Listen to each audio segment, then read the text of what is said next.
선교에 대해서 우리가 생각하고 있습니다. 많은 은혜를 저도 받았고요. 또 이 말씀을 가지고 또 오늘 하나님께서 선교에 대해서 우리가 또 어떤 생각을 하고 무엇을 배워야 되는지 이렇게 가르쳐 주시리라 믿습니다. 지금 이제 우리가 살펴볼 이 말씀은 선교와 종말을 이제 연결짓고 있고요. 우리가 선교 사역을 하고 또 선교사님들을 위해서 기도할 때 어떤 그림을 머릿속에 그리면서 이 일에 헌신을 해야 되는지를 예수님 말씀을 통해 배우려고 해요. 간단한 말씀이지만 우리에게 정말 큰 교훈을 주고 계십니다. 두 가지 잣대, 첫 화면 열어 보시겠어요? 우리가 예수 그리스도의 재림을 기다리며 이 땅 가운데 소망 속에서 인내하며 살아가고 있어요. 근데 우리는 마음에 두 가지 잣대를 기억을 해야 됩니다. 예수님께서 그제야 끝이 오리라.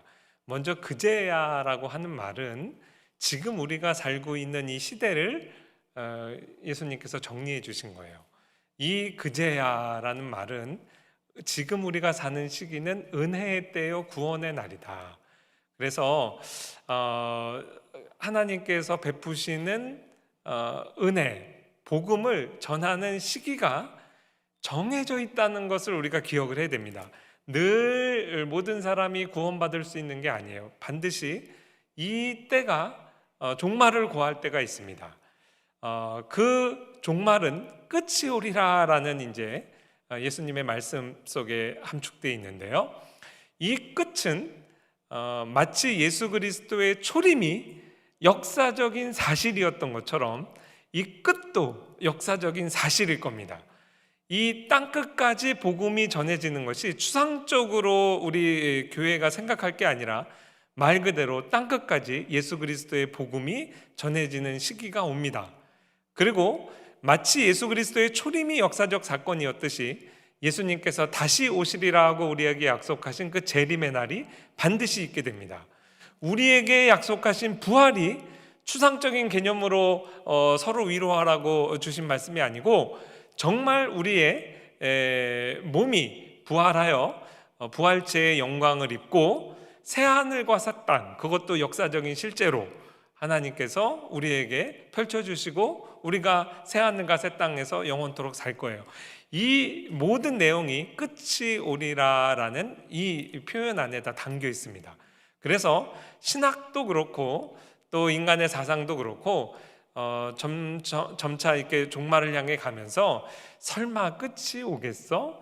이 모든 네 가지 내용을 그 역사성을 부인하는 방향으로, 거절하는 방향으로 심지어는 신학자들도 그렇게 글을 쓰기도 해요. 그거 기독교 아닙니다. 그거 복음이 아니에요.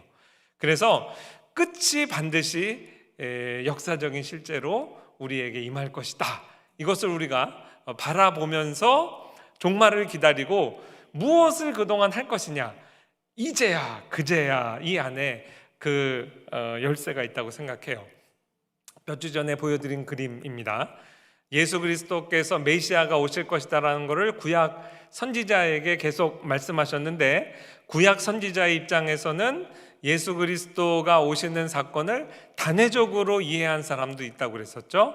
그러나 작은 산, 큰 산이 겹쳐서 보일 때는 하나로 보이지만 막상 그 산을 지나치면서 앞에 있는 작은 산과 뒤에 있는 큰 산 사이에 거리가 굉장히 멀다는 걸 우리가 경험적으로 알고 있어요. 그거와 마찬가지로 계시가 밝아질수록 앞으로 오실 메시아가 고난의 종이요 또 영광의 메시아라는 것이 구분돼서 잘 나타나지만 초기에 이제 창세기 3장 15절에서 메시아를 주시겠다 약속할 때 그 메시아께서 두 번 오신다고 생각하기 힘들었을 수도 있어요. 그러나 계시가 점차 밝아지면서 동일한 메시아가 한 번 오시는 것이 아니라 고난의 종으로 초림 메시아로 오시고 그 메시아가 다시 한번 영광의 메시아로 재림의 주로 오신다. 이게 작은 산과 큰 산의 비유를 말씀드렸고 그 작은 산과 큰 산의 그 간격, 지금 우리가 살아가고 있는 종말의 때입니다. 그거를 나귀를 타신 왕의 통치로 우리가 이제 예루살렘 입성할 때 배웠는데 저 조그만 글씨로 교회의 시대라 그래요. 이 교회의 시대에 지금 우리가 살고 있어요. 이 교회의 시대에 하나님께서 우리에게 주신 사명은 선교적 사명이고, 땅끝까지 복음을 전할 때 그 복음을 전하는 이 시기를 가리켜 은혜의 때요 구원의 때라고 그랬습니다. 이거를 은혜의 때요 구원의 때라고 그제야를 설명하시는 내용도 우리가 잘 귀 기울여 들어야 돼요. 제가 이제 교환학생 시절에 러시아 사람한테 러시아사를 배웠어요. 근데 이제 그 역사 시간에 그 러시아 분이 저를 보고 그러더라고요. 자기의 증조 할아버지인가가 그 러일 전쟁에 참여해서 대한민국에 갔었다는 거예요. 그래서 이제 저한테도 굉장히 친절하게 대해 주셨는데, 그분을 통해 배울 때 참 인상적이었던 것이, 우리는 홀로코스트, 그 나치의 홀로코스트를 기억하잖아요. 근데 실제 유대인들이 포그롬, 그 이제 러시아 말인데 러시아 말로 이제 홀로코스트에 해당해요. 그 러시아 제정 러시아 때 또 볼셰비키 혁명 이후에도 그렇게 유대인들을 많이 학살을 했답니다. 근데 이제 그 학살을 할 때 그 현상을 제가 듣고 나중에 이제 중세사를 공부하면서 십자군 전쟁 때도 비슷한 일이 있었는데요. 뭐 막연하게 그렇게 생각한 거죠. 마지막 때가 되면 유대인들이 돌아온다. 유대인들을 강제 개종을 시켰어요. 근데 이제 러시아 사람들이 어떤 일을 행했냐면, 유대인들이 사는 마을을 가서 다 억지로 데려다가 세례를 줬어요. 예수 안 믿겠다고 그러면 죽이고, 믿겠다고 그러면 이제 세례를 베풀었단 말이죠. 그럼 이제 순교한 사람도 있고, 유대인 입장에서 볼 때 개종한 사람 그룹이 있어요, 이만큼. 그럼 개종을 한 다음에는 또 다 그 자리에서 죽였어요. 왜 죽였을까요? 그 논리가 기가 막혀요. 얘네들은 놔두면 다시 유대교로 돌아갈 거기 때문에 지금 크리스찬으로 딱 만든 다음에 죽여야 얘네들한테 좋다, 천국 간다. 그런 이제 그 러시아 교수님 말씀하시기를, 나치의 홀로코스트보다 누적된 그 수를 보면 러시아 사람들에 의해서 죽은 사람들이 이제 훨씬 많을 것이다, 그렇게 얘기하더라고요. 근데 굉장히 비슷한 일이 1차 십자군 운동 때도 있었습니다. 이것은 예수님께서 말씀하신 그제야의 원리에 위배되는 겁니다. 은혜의 때요 구원의 때는요, 복음을 전하는 수단도 은혜로워야 돼요.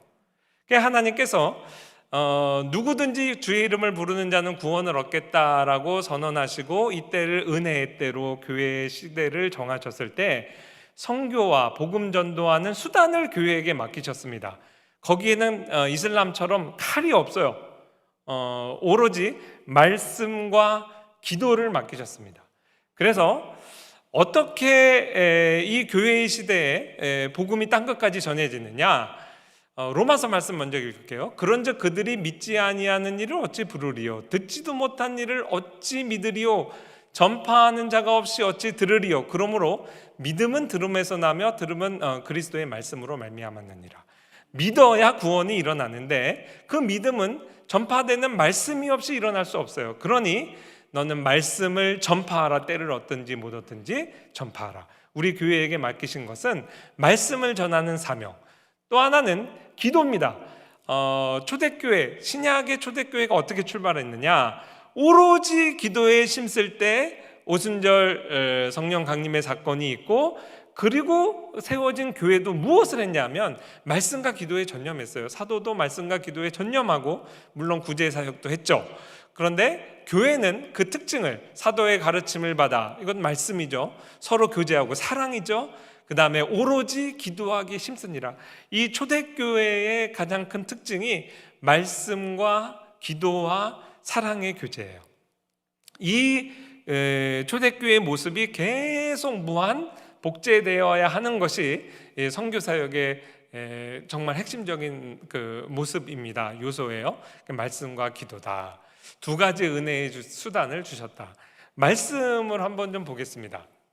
그래서 말씀 안에서도 많은 내용을 우리가 얘기할 수 있지만, 특별히 오늘은 그 실제 우리에게 주신 성경 말씀 이야기를 좀 하려고 해요. 하나님께서 이스라엘 사람들에게 구약 성경을 주실 때 히브리어로 기록했습니다. 우리가 보통 원어라고 얘기하지만, 원어 우리 지금 신학교에서도 가르치는데 학생들 힘들어하거든요. 그 이스라엘 사람들한테는 그 사람들의 언어예요. 그러니까 하나도 어려운 게 없어요. 신약 성경은 처음부터 유대인의 말로 기록된 게 아니라 헬라어로 기록됐어요. 왜 그랬을까요? 헬라 사람들, 헬라 그 당시는 그것이 모든 사람들이 가장 쉽게 읽을 수 있는 언어예요. 그리고 로마가 굉장히 오랜 시간 지배를 하고 로마의 국교가 됐잖아요. 로마 사람들한테는 라틴어가 그들의 일상 언어입니다. 불가타 성경이라는 그 불가타가 원래는 대중의 언어란 뜻이에요. 그래서 4세기 말에 제롬에 의해서 원어 성경이 로마 사람들이 이해할 수 있도록, 라틴어를 쓰는 사람들이 이해할 수 있도록 한글, 마치 우리 사람들에게 한글 성경이듯이 라틴어 성경이 번역된 거예요. 근데 이제 문제는 여러분 지금 보시는 건 15세기의 라틴어 역인데요. 저 성경은 그 당시 사람들이 읽을 수 있는 사람들이 거의 없었습니다. 아주 교육받은 일부의 지식층만 읽을 수 있을 뿐이에요. 왜냐하면 이미 5세기부터 이제 로마가 서로마가 멸망하고 계속 옛날에 로마가 통치했던 지역에 이제 게르만 민족들이 들어와 가지고 또 그 9세기 정도부터는 이제 노르만 사람들도 다 옛날 라틴 사람들이 볼 때는 야만족에 해당하는 사람들이 그 서유럽을 꽉 채웠거든요.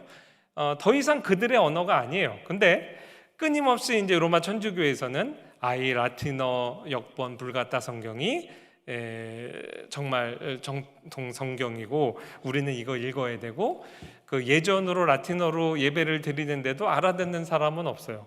그거를 예전을 따라서 이렇게 미사를 집리하는 신부도 심지어 잘 이해를 못하고 암기하는 언어가 됐어요. 그래서 종교개혁이 일어나면서 이게 다 선교하고 관련이 있습니다. 다시 말씀을 전파하라. 이 말씀은 난 곳 방언으로 우리가 이해해야 된다. 그래서 사도행전 2장 8절에 보면 오순절 성령 강림 때 하나님의 큰 일을 하나님께서 증언하셨는데, 사도를 통해서 모든 사람들이 언어적 장벽이 없었어요. 언어적 장벽을 하나님이 상징적으로 다 없애주셨죠. 자기의 난 곳 방언으로 다 알아들었다고요. 그러니까 말씀을 읽을 때 그걸 알아들을 수가 있어야 되는 거예요. 그래서 다시 초대교회의 모습으로 돌아가자 한 게 이제 종교개혁 아니겠습니까? 그래서 제가 연초에 몇 가지를 이렇게 보여드렸었는데 그 성경책 다시 한 번만 빨리빨리 보여드릴게요. 이 라틴어 불가타 성경을 계기로 해서 우리가 역사를 통해 배운 거는, 첫 번째는 성경 원어를 반드시 우리가 그래도 교육을 해야 된다. 왜냐하면 불가타 성경에서 예를 들어 창세기 3장 15절에 입사 논쟁 제가 말씀드렸죠. 첫 번째 우리가 예수 그리스도를 발견할 수 있는 원시복음, 그 자리에 불가타 성경, 아마 제롬이 그렇게 했으리라 생각 안 하고 그 이후에 손을 댔다고 봅니다. 성모 마리아를 신격화하는 과정에서 the seed라고 얘기해야 되는 그 후손이라고 얘기하는 주어를 여성 대명사로 바꿔놨어요. 그러니까 이게 아마 성모 마리아일 거다. 로마 천주교의 사람들은, 카톨릭을 믿은 사람들은 거의 1000년 이상을, 거의 1000년이 뭐예요? 1500년 동안 원시복음에서 그리스도를 만나지 못했다, 이렇게 말씀드렸죠. 단어 하나를 잘못 번역함으로 얼마나 마리아 그 숭배 사상이 더 꽃을 이제 이 미술계에서도 피웠는지 우리가 한번 본 적이 있어요. 그래서 반드시 역번 성경이기 때문에 원어하고 반드시 대조하면서 계속 그 성경을 번역하는 것을 점검해야 된다. 또 하나는 성직자도 그렇고 신자들은 말씀의 종교이기 때문에 이 성경 말씀을 읽고 이해할 수 있는 기본적인 교육 수준을 갖춰야 돼요. 그래서 선교사님들이 어디로 가든지 우리가 문맹일 때는 학교를 세워서 글자를 가르쳤죠. 그건 뭐 예외 없습니다. 오늘날도 마찬가지고요. 이 두 가지를 우리가 이제 이 말씀 사역과 관련해서 배우게 됐어요. 오늘날도 이 교훈을 우리가 다시 새겨야 되는 이유를 제가 종교개혁사 강의하면서 우리 학생들하고 꼭 이렇게 좀 편집해서 같이 보는 영상인데요.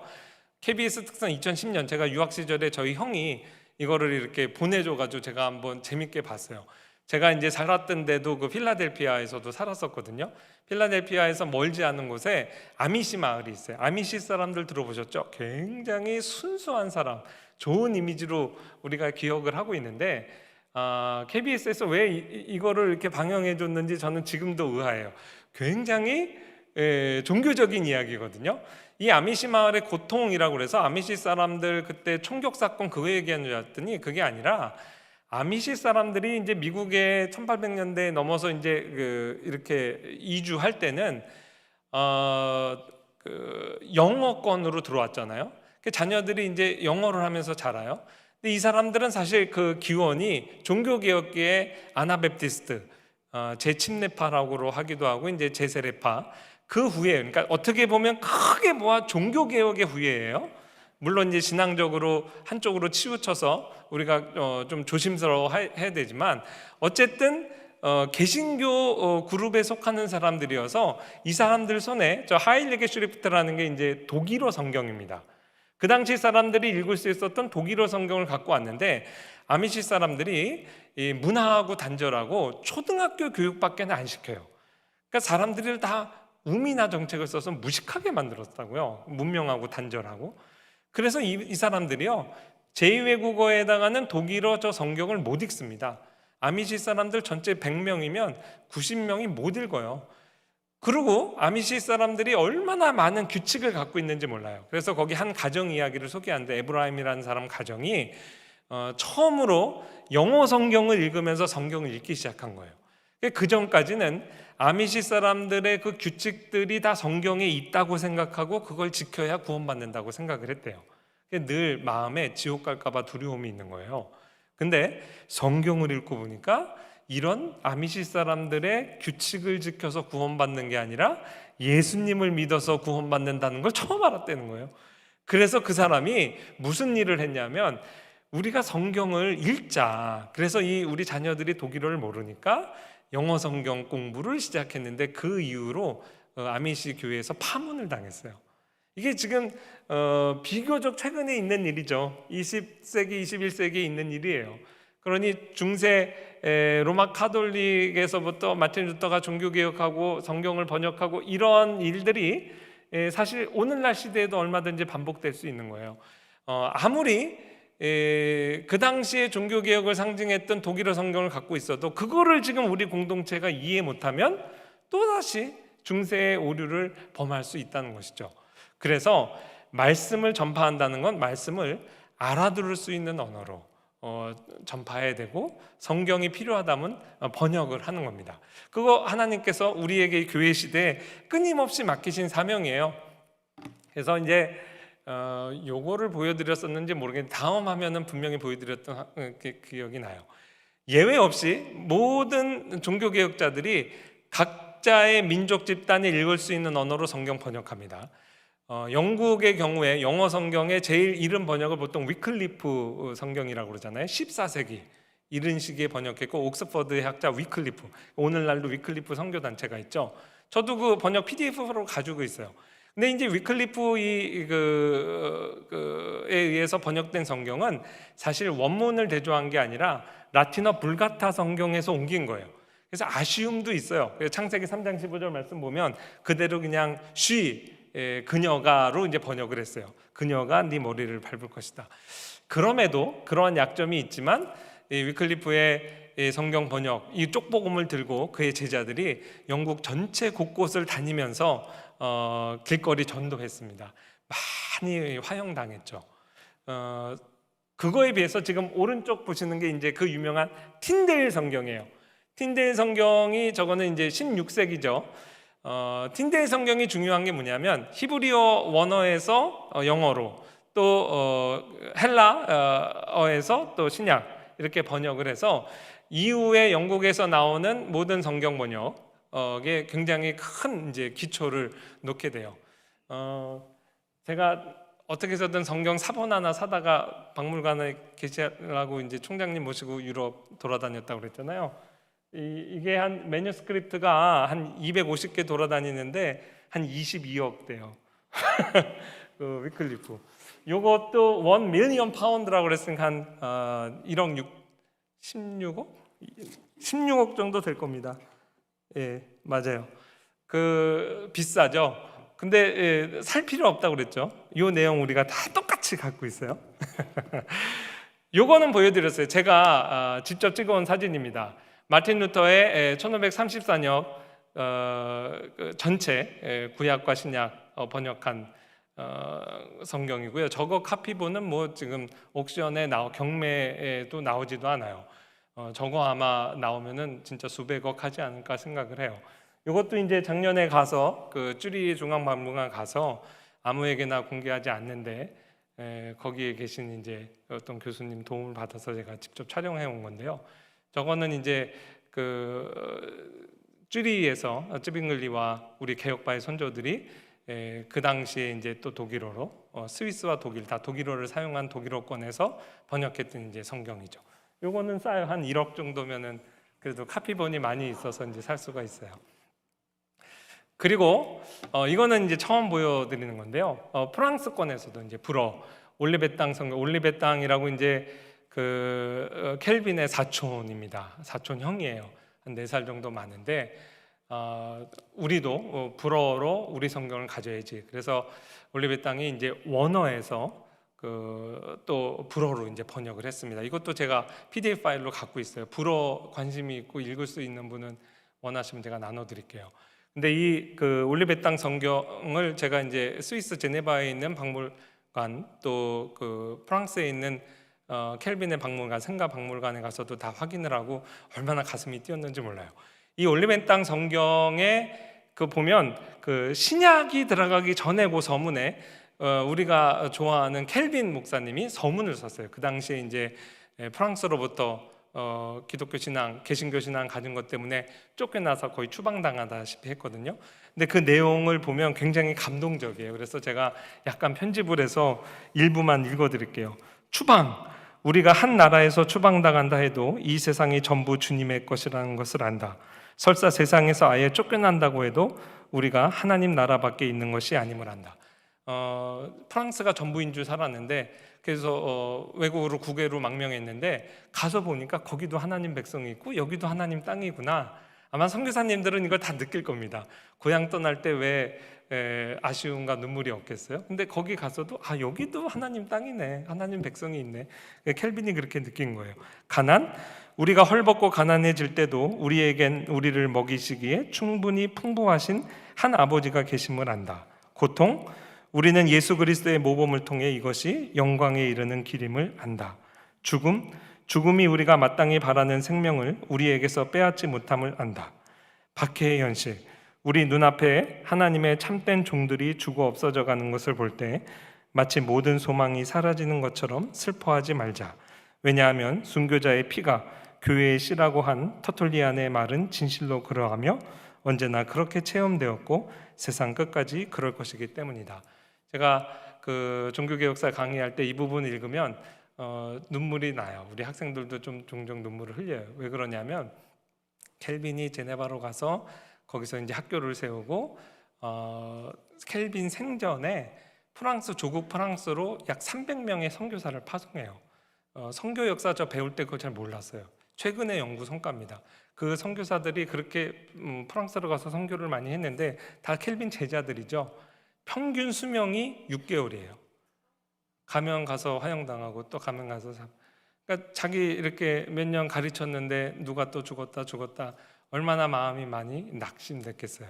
근데 이제 물론 이거는 그 초기에 쓴 서문이지만 켈빈의 그 삶의 정황이 늘 선교 또 거기에 순교 이 내용이 이제 있었습니다. 이 올리베땅도 이제 독살당했다고 이제 역사가들은 많이 생각을 해요. 교회 시대에 지금 다 있는 일입니다. 우리가 박해는 받을지언정 기독교 신앙을 강요하기 위해서 칼을 들진 않습니다. 우리나라도 마찬가지죠. 이거 보여드렸었어요. 2월달에 우리나라 최초의 성경은 이것도 비교적 최근에 이제 밝혀진 사실이라고 해서 마량진에 이렇게 큰 이렇게 돌비도 새겨놓고 그랬어요. 1816년 영국의 함대 알세스터가 와서 우리나라 그 조대복 첨사에게 처음으로 성경을 준 게 사실상 제일 먼저 우리나라에 들어온 성경이다. 제일 먼저 성경이 영어 성경이었어요. 킹 제임스 버전. 그리고 나서 본격적으로 우리나라 말로 이제 번역되기 시작한 거는 이제 1800년대죠. 그래서 제일 처음에 누가복음, 그 다음에 이수정의 마가복음, 그 다음에 예수교 성전 1887년입니다.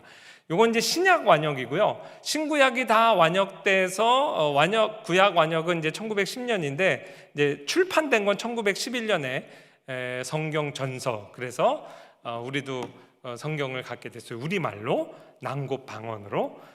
근데 선교사가 들어오기 전에 먼저 성경이 들어왔고, 물론 우리가 아는 많은 스토리들은 그 1832년에 고대도에 왔던 귀추를 나쁜 선교사님이 나눠줬던 한문 성경이 있고, 또 유명한 이 토마스 선교사님의 1866년이죠. 죽으면서 성경 한 권뿐 아니라 여러 성경을 이렇게 막 던지면서 불난 제너럴 셔먼호에서 막 밖으로 던졌어요.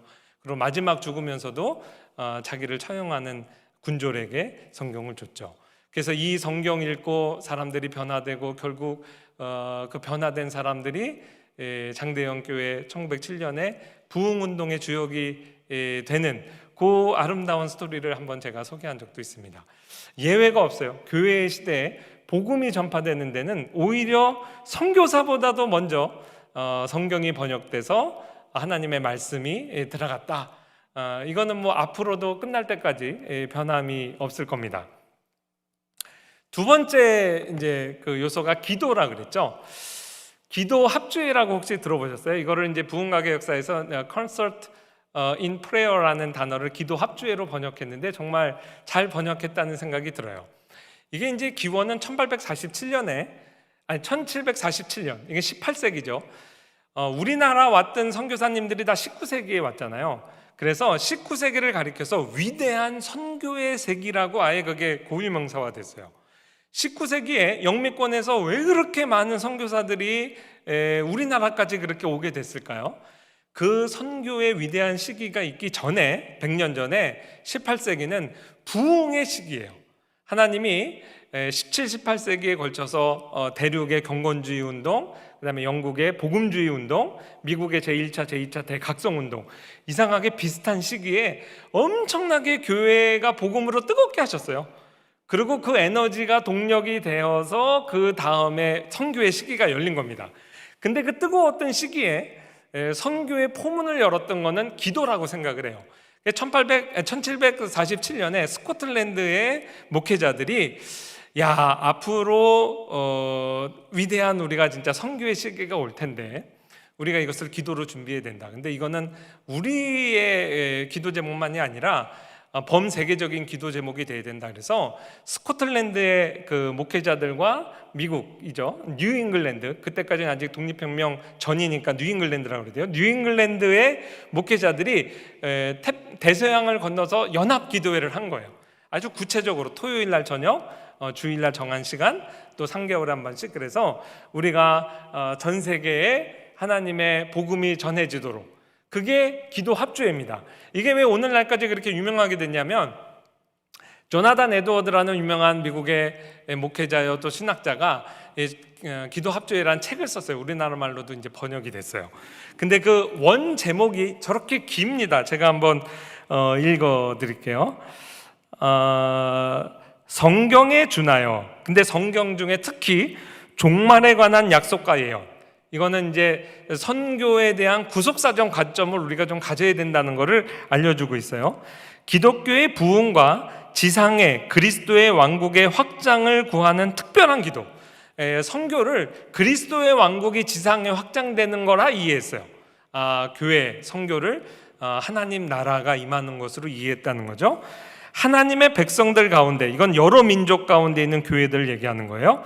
분명한 일치와 가시적 연합을 증진시키기 위한 하나의 겸손한 시도다. 하나님의 주권적인 일에 대한 우리가 건방지게 뭐를 하나님께 제안하는 게 아니라 하나님의 계시된 뜻을 겸손하게 순종하는 것이요, 여러 가지 암묵적 의미가 있어요. 또 이 제3세계의 복음을 전할 때 우리가 강압적으로 하는 게 아니라 겸손한 태도로 해야 된다. 이런 모든 것이 이 제목에 이제 응축돼 있는 거죠. 도대체 이 기도 합주회 같은 저작을 쓴 조나단 에드워드는 어떤 생각으로 이런 위대한 선교의 시기를 기도로 준비했을까? 하루아침에 나온 게 아니죠. 조나단 에드워드의 전집이 어마어마해요. 그 중에 이제 우리나라 말로도 번역된 구속사라는 책, 이렇게 두꺼운데요. 그 1739년에 그가 섬겼던 교회에서 여러분 깜짝 놀라실 텐데 이사야 51장 8절 말씀 한 절을 갖고 30주 설교를 해요. 옷같이 좀이 그들을 먹을 것이며 양털같이 좀벌레가 그들을 먹을 것이나 나의 공의는 영원히 있겠고 나의 구원은 세세에 미치리로다. 물론 이게 큰 띠이고요. 우리 양 목사님이 앞으로 30주 동안 한 말씀 갖고 설교하겠습니다 그러면 이제 우리가 막 깜짝 놀랄 거예요. 근데 에드워드가 그렇게 한 거예요. 이 30주 설교를 하면서 창세기부터 요한계시록까지 한 20편 설교를 해요. 그리고 이제 요한계시록 끝났잖아요. 그 다음부터는 어디를 할까? 초대교회사부터 중세, 종교개혁기, 지금 뉴잉글랜드의 역사까지 하나님의 구속 역사의 관점으로 쭉 지금 우리 Here and Now 여기에 이르기까지 강해 설교를 해 나가는 거예요. 하나님의 구속 역사의 관점에서. 저 도표는 제가 만든 거예요. 우리 이제 수업 시간에 학생들 읽히는데 너무 길을 잃을까봐 이제 지도를 하나 그려준 거죠. 저거 자세히 알고 싶으면 오세요. 그럼 제가 나눠드릴게요. 얼마나 감동적인지 몰라요. 이 스케일이 보통 큰 게 아니에요. 이 창세기부터 지금 우리의 그 시기까지. 그래서 결론이 뭐냐면 복음이 땅끝까지 전해져야 된다는 거죠. 복음이 땅끝까지 전해져야 된다. 다시 기도 합주회로 돌아오면 이러한 이야기가 그냥 자기가 상상 속에 한 게 아니라 구약 성경의 말씀을 해석한 겁니다. 특별히 스가랴서 8장 20절에서 22절 말씀 읽어드릴게요. 만군의 여호와가 이와 같이 말하노라. 다시 여러 백성과 많은 성읍의 주민이 올 것이라. 이 성읍 주민이 저 성읍에게 이르기를 우리가 속히 가서 만군의 여호와를 찾고 여호와께 은혜를 구하자 하면 나도 가겠노라 하겠으며 많은 백성과 강대한 나라들이 예루살렘으로 와서 만군의 여호와를 찾고 여호와께 은혜를 구하리라. 이 구약에 예언된 말씀을 지금 자기 시대에 하시는 말씀으로 이해한 겁니다. 그래서 제가 한번 읽어드릴게요. 이건 이제 에드워드 목사님의 해석이에요. 스가랴서에 예언된 내용을 통해 볼 때 이 일이 다음과 같은 방식을 따라 성취될 것이라고 생각하는 것이 합리적이다. 먼저 많은 지역에 있는 하나님의 백성들에게 기도의 영이 부어질 것이며 그들은 특별한 방식으로 연합하여 하나님께 기도하자는 구체적인 합의에 이르게 될 것이다. 마침내 세계의 수많은 나라의 백성들이 하나님의 교회에 들어오게 될 때까지 영적인 부흥이 번져갈 것이다. 그래서 이 일을 실제 2년 텀을 두고 시도를 했고요. 제가 어저께 확인을 해보니까 올드 프린스턴, 지금 이제 소개할 한부선 선교사님이 프린스턴 대학에 다닐 때까지도 기도 합주의 전통이 있었대요. 이러니 이 기도에 그래서 프린스턴이 한때 졸업생 9명 중에 1명이 선교사로 헌신했답니다. 이게 하루아침에 이루어지는 일이 아니에요. 하나님의 일하시는 것을 정말 큰 스케일로 바라보면 거의 100년 단위로 이렇게 좀 살펴봐야 하나님이 이렇게 일하시는구나 그걸 알 수가 있어요. 우리나라로 선교사들이 그냥 온 게 아닙니다. 100년에 누적된 이러한 기도 응답으로 온 거예요. 자, 말씀과 기도, 우리 교회의 시대에 교회에게 맡겨주신 사명이죠. 하나가 더 있어요. 사랑입니다. 땅끝까지 미치는 사랑의 통치.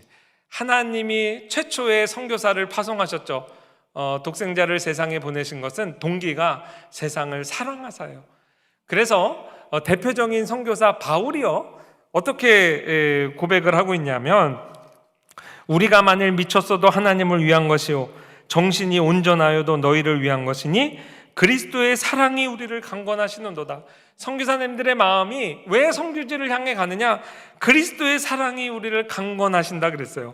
데살로니가전서 2장 8절 우리가 이같이 너희를 사모하여 하나님의 복음뿐 아니라 우리의 목숨까지도 너희에게 주기를 기뻐함은 너희가 우리의 사랑하는 자가 됨이라. 선교사님들이 교회가 선교를 하러 갈 때 말씀만 전하고 기도만 하는 게 아니라 실제 그들과 섞여 살면서 그들을 내 목숨만큼 사랑하는 거예요. 그래서 이 교회의 시대는 사랑이 이렇게 철철 넘치는 그 가운데 선교가 이루어지는 겁니다. 수많은 설교 후보, 선교사 후보군이 있어서 오늘 그래도 예화를 하나 하려고 얼마나 우리나라에 온 감동적인 스토리가 많아요. 제가 이미 소개해드린 분도 많고요. 근데 이제 지난주에 저희 어머니하고 이제 통화하면서 한부선 선교사님 얘기도 좀 해 그러셔가지고 한부선 선교사님 순전히 저희 어머니 때문에 찾아봤어요. 우리 아들한테도 한부선 선교사님 얘기한다 그랬더니 막 웃어요. 이름이 한부선이 뭐야? 한국 이름이죠. 브루스 헌트. 그래서 헌트 한, 그래서 브루스를 그냥 부선 이렇게 이제 이름을 지은 거예요. 그 아버지가 한 위렴 선교사님, 위렴 윌리엄이에요. 윌리엄 헌트. 한국 선교사로 오셔서 평양에서 선교사님 가정에서 태어났죠. 그러니까 우리나라에서 태어났어요. 그 우리나라에서 결혼합니다. 그 장인어른도 한국 선교사님이에요. 방위량 선교사님. 방은 블레어고 거기 위량도 윌리엄이에요. 한국식으로 이렇게 선교사님들이 이름을 바꾸면서까지 한국 사람들에게 다가오려고 이제 노력을 한 거죠. 근데 이 한부선 선교사님 제가 삶을 쭉 이렇게 살펴보니까 정말 감동적이에요. 16살 때 아버지가 이제 황해도 재령에서 그 명신학교 세우시고 그렇게 헌신하셨어요. 1919년 3월 1일 날 거기에 정말 많은 군중이 모여서 독립만세 운동을 했습니다. 그거를 나무에서 이렇게 올라가서 지켜보고 있는데 일본 사람들이 와서 체포하고 구금하고 총칼로 학살하는 장면을 보게 돼요. 그때 16살 한부선 선교사 이 청년이 굉장히 쇼크를 받았어요. 이렇게 한국 사람들이 독립을 원하고 하는데 이렇게 어떻게 박해를 받나. 그래서 그 집회가 끝나고 흩어져 있는 태극기 중에 손으로 그린 태극기를 갖고 그 해에 미국으로 유학을 떠나요. 휘튼 대학 에서도 공부하고 나중에 프린스턴 이제 세미나리에서 공부하거든요. 근데 대학교 때부터 자기 기숙사방에 그 태극기를 걸어놓고 생활을 했어요. 나는 한국 사람이다. 그 자기 별명이었대요. Made in Korea, America. 그래서 한국산 미국인입니다. 근데 그 태극기를 액자에 넣어서 돌아가실 때까지 집에다 걸어놨어요. 그러니까 굉장히 한국 사람하고 자기를 동일시한 거죠. 그리고 선교사님으로는 정말 많지 않은데 그 신사참배 반대 운동을 해서 실제 옥고를 치렀어요. 감옥에서 얼마나 모진 고난과 고문 당했는지 몰라요. 그래서 짐승의 똥도 막 먹였대요. 그래서 자기가 거기서 정신을 잃을 뻔하고 미칠 뻔했는데 하나님의 말씀 붙들고 살았다. 그래서 나중에 미국하고 태평양 전쟁했잖아요. 포로 교환의 형식으로 추방돼서 미국으로 갑니다. 그럼 미국 갔다가 다시 이제 한국으로 돌아오신 거예요. 근데 이 한부선 선교사님이 신사참배 반대 운동하고 고려 고신에서 교수님 하셨어요. 우리나라 팔도 사투리도 잘하고 한국 사람처럼 한국말을 잘하시는 분이에요. 키는 엄청 크신 분이. 근데 이분이 투쟁했던 그 신사참배 이거는 우상숭배다. 정말 저렇게 신사에 가서 이렇게 절하잖아요. 1938년 9월 10일 날 제27회 장로교 총회에서 마지막까지 버티다가 신사참배를 가결하죠. 그리고 거기 참여했던 목사들이 다 가가지고 신사에다가 절하고 일본에서까지 신사에다 절을 해요. 몇 주 전에 그 정암신학 강좌 때 박병식 목사님, 원로 목사님이 그 논문을 발표하셨는데 거기에 얼마나 이때의 정황을 잘 묘사를 하셨는지 몰라요. 거기에 보면 목사들이 이제 일제치하에서 목사 노릇하려면 어떻게 되냐면 이게 그 한부선 선교사님 생애를 그린 그 장면에도 이게 나오더라고요. 차마 그대로 보여주지 못해서 이제 남자 목사들이에요. 다 지금 벌거벗은 모습으로 또 침례 미소기 바라이라고 그러죠.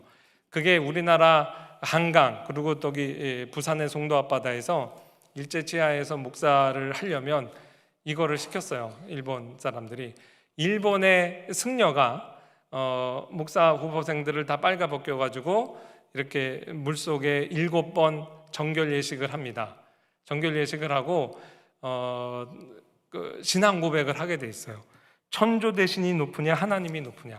천조 대신이 높습니다라는 거를 서명을 하게 돼 있고 그걸 관청에 등록해야 목사 노릇을 할 수 있는 증거 이렇게 허락을 했어요. 일본이.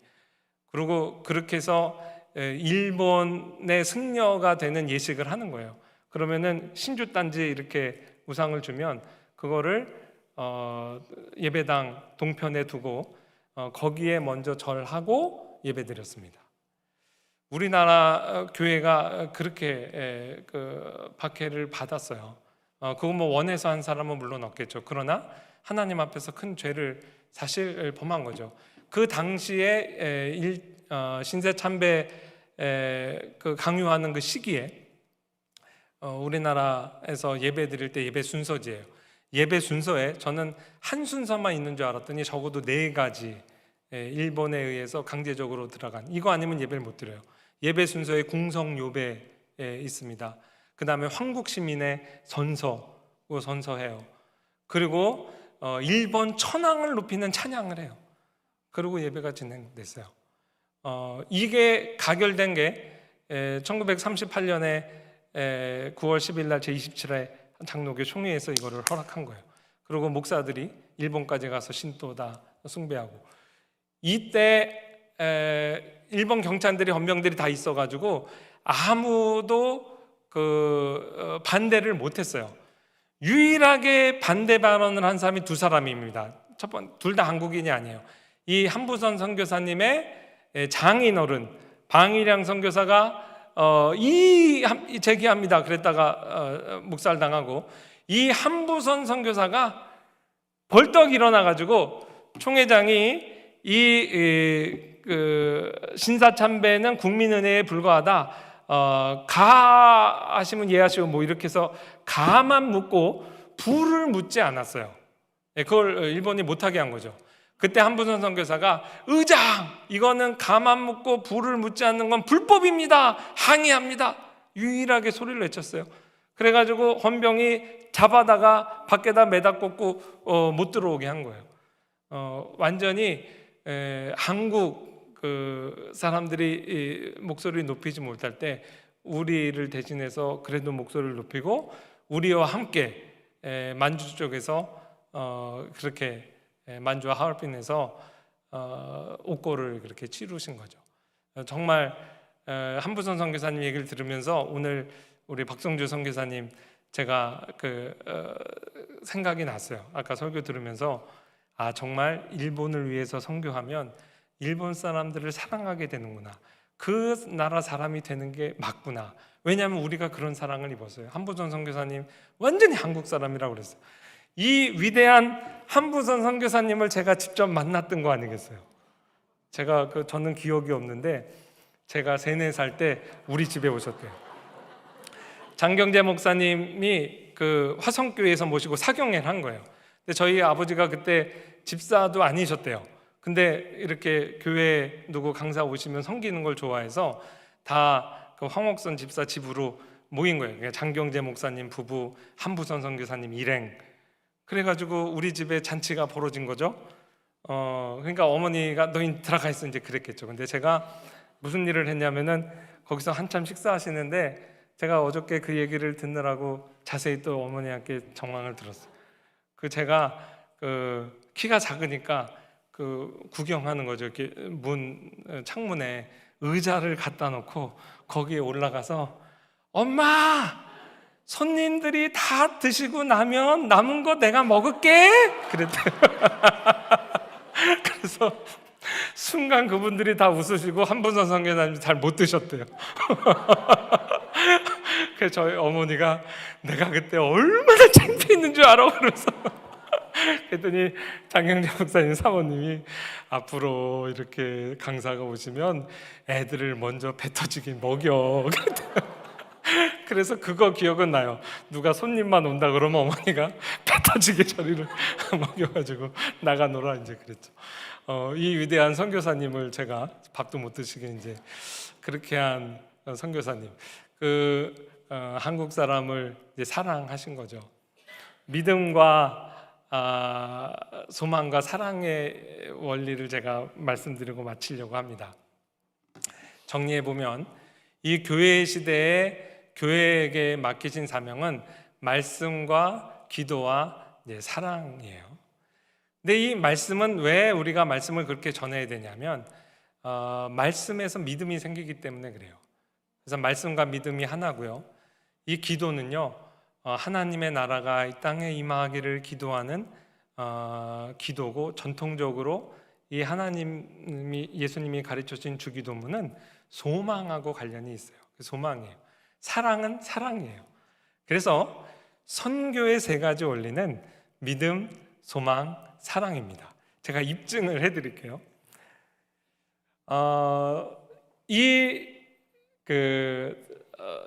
기도 합주회를 1747년에 스코틀랜드의 목회자들이 정식으로 운동하고 세력하면서 청원서를 썼을 때 이렇게 돼 있어요. 그게 그 당시 청원서의 전문 시작이에요.